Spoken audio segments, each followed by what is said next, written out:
that allows you to, yeah, grow, explore, and keep Because yeah, putting that's ideas also into the world. yeah, and it's also about these small things, these opportunities that occur along the way, but they only happen if you are open to experiencing that and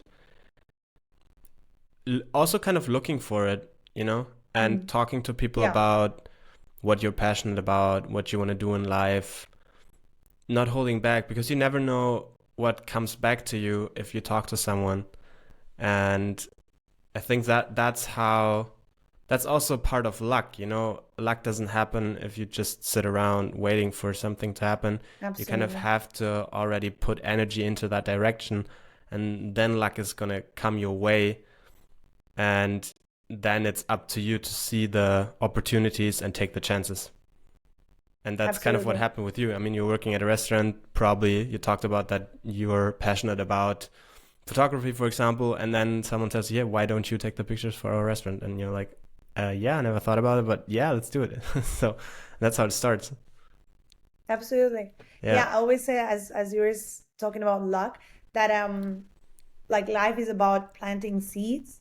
Like you have to go around planting seeds constantly and then watering them, right? Being behind watering them constantly. And if you stop watering them, then the effort you've done probably goes nowhere. Mm-hmm. And if you water them constantly and correctly, something by luck, by many circumstances, might grow. You don't know which one is going to grow, but you keep looking, and one at some point is going to sprout. And it's not just because you planted a seed and you watered the seed, right? And that's what I try to do, mm, for everything I do, for my work, for yeah, friendships, Mm-hmm. anything.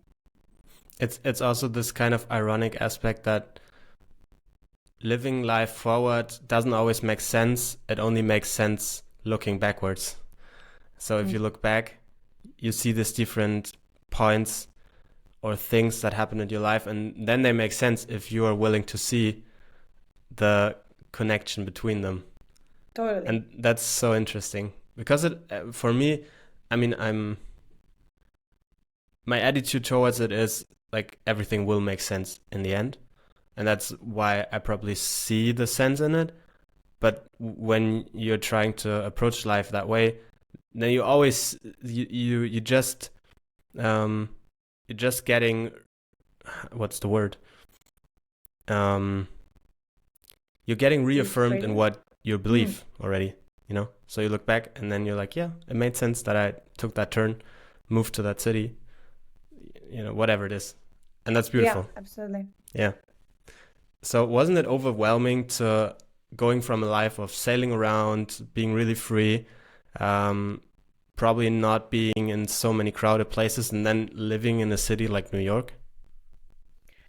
No, not at all. I mean, depends also on what do you like. I mean, and how, on what do you need at this point in your life, right? I think also that changes from time to time.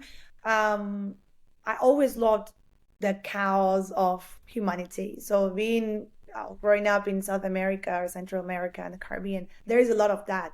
Even if you're Mm-hmm. surrounded by beautiful nature, there is a lot of chaos and a lot of everyone is loud and extra, and there's a lot of patterns, textures, and colors. And this is something I would love to see, and that's New York again. The difference Mm-hmm. is that you have less nature and more concrete, but the people and the vibe is very similar in that sense. It's not Zurich. I don't know. That Yeah. it's a calm and organized city, and um, it's very, very, very vibrant. And yeah, and I used to do many things or eat many things that I would do when I was in Puerto Rico or when I was in, Antigua and Barbuda. I don't know, like there is a lot of commonalities, Mm-hmm. and there is a lot of people from all these places there as well. So there is a lot of communities in within, right? Yeah. And for instance, I love salsa music and Latin music in general, and New York is the birth of all that. It came together there because of the immigrants that lived in the 70s and 60s there. So it's there's a big scene on that, for instance, right? Or I will love jazz and blues and like jam sessions. You also get that because that's where it started, you know, that's also a key place in the world where all that came together. So you can always find your niche and your specific things you like, and that Mm-hmm. I was not in Times Square or Wall Street ever, you know, that's another life, another city.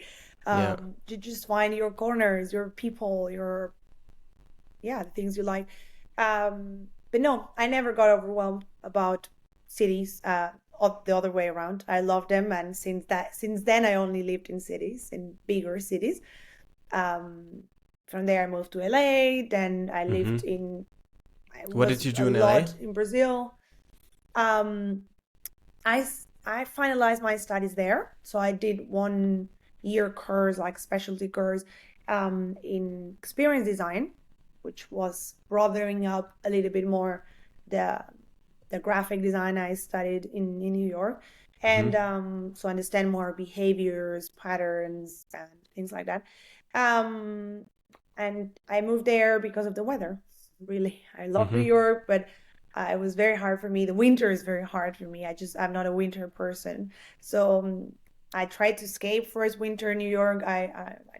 I left to Puerto Rico, second winter to Brazil, I think, or the other way around. So I was trying to escape the winters, but they were very long. I still suffered them. Like I had to, take out from my door the snow to get out to go to the subway stations, and that was insane for me. But there was sun, at least. That's very Mm-hmm. important to say. um, but then, yeah, I said, why not going to LA? I can continue my studies there, still in the same country.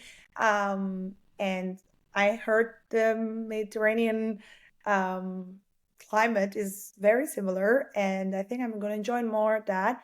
And I started to miss nature already. In New York, it's very Mm-hmm. difficult to get out to nature. Nobody has a car, it's far away. Once you get to nature, it's amazing, it's insanely beautiful and wild, but it's not something you do weekly. So Yeah. I was start feeling a little bit off or down because of that. And Central Park was not enough, clearly. So then in LA, you have much more contact with nature. It's a constant. It's part of their lifestyle. You always go hiking. You always go to the seaside. And yeah, I heard that. Went to visit, loved it, moved there. Mm-hmm. And there was a lot of sailing, a big sailing scene as well, especially in San Diego. So I could do a little bit of that as well.